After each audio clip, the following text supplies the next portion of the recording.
আসসালামু আলাইকুম, সবাইকে শুভ দুপুরের শুভেচ্ছা। এই রহমতের বৃষ্টি দেখে আমার ডালের পেঁয়াজু খেতে অনেক ইচ্ছে করছে। এই জন্য সাথে সাথেই আমি সকালবেলায় ডাল ভিজিয়ে রেখেছিলাম। এখন আস্ত ডাল দিয়ে বাটাবাটির ঝামেলা ছাড়াই পেঁয়াজু বানিয়ে নিব। এখানে ডালের উপরে আমি কিছু ময়দা, কিছু বেসন দিয়ে তার উপরে হলুদের গুঁড়া, মরিচের গুঁড়া, ধনিয়ার গুঁড়া, জিরার গুঁড়া, আদা বাটা, রসুন বাটা,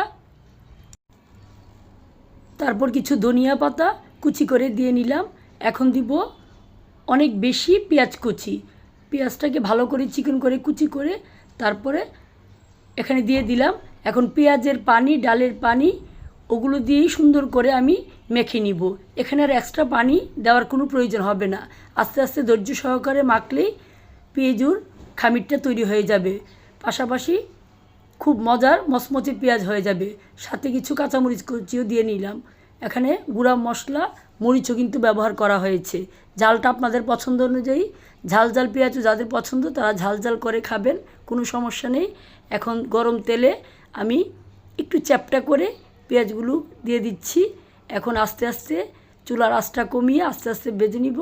তারপর লাল লাল মচমচ পেঁয়াজু ভাজা তৈরি হয়ে যাবে। এই বৃষ্টির দিনে পেঁয়াজু ভাজা কার কার পছন্দ আমাকে একটু কমেন্ট করে জানাবেন। এই প্ল্যাটফর্মে আছি, দেখুন কত সুন্দর পেঁয়াজু বানিয়ে নিলাম। সবাই চলে আসবেন, একসাথে গরম গরম পেঁয়াজু খাবো, রহমতের দিনটাকে উপভোগ করব।